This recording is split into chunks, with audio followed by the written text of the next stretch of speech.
Après une absence de 50 ans sur la terre africaine, coup d'envoi ce lundi à Marrakech des travaux des assemblées annuelles du groupe de la Banque mondiale et du Fonds monétaire international qui se poursuivront jusqu'au 15 octobre.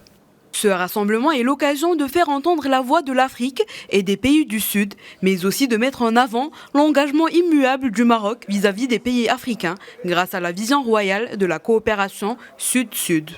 It's been 50 years that you haven't been back in Africa, so welcome back to Africa. Cela fait 50 ans que vous n'êtes pas revenu en Afrique. Bienvenue. C'est un moment important pour examiner les besoins spécifiques du continent. Son Excellence le gouverneur a dit que le Maroc n'avait jamais fait défaut et nous espérons que ce ne sera pas le cas. Beaucoup d'autres pays africains ne l'ont pas fait non plus, mais ils négligent l'avenir de leurs jeunes. Ils n'investissent pas dans les infrastructures adéquates. Lorsque nous discutons des ressources financières disponibles et que nous devons choisir entre la sécurité alimentaire, le financement de la lutte contre le changement climatique, les investissements économiques, nous avons besoin de tout cela. C'est notre appel pour dire que les pays émergents ont besoin de tout cela et que l'avenir de la croissance du monde a aussi besoin de la croissance de l'Afrique.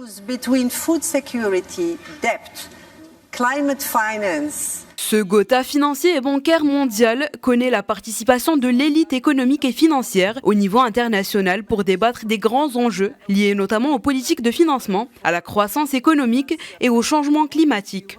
Il permet aussi de réunir les ministres des Finances et les gouverneurs des banques centrales de 190 pays. Cette grand-messe permet aux décideurs économiques et financiers de prendre connaissance de près des avancées réalisées et des progrès accomplis au cours des dernières décennies par le Maroc, sous le leadership éclairé de Sa Majesté le roi Mohamed VI en matière de stabilité et de développement économique.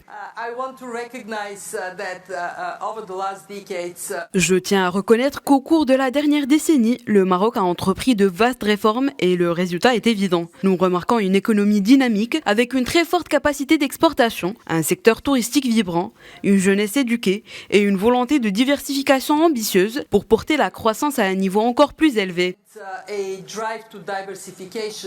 Présenté à l'occasion des assemblées annuelles du groupe de la Banque mondiale, l'ouvrage « Le Maroc en quête d'une croissance plus forte et plus inclusive » offre à son tour une vue d'ensemble sur les progrès de l'économie marocaine durant les dernières décennies. La ville ocre donnera rendez-vous pendant une semaine à près de 14 000 participants venus des 4 coins du monde, dont environ 4 500 représentants des 190 délégations officielles pour assister aux différentes réunions organisées dans le cadre de cet événement incontournable.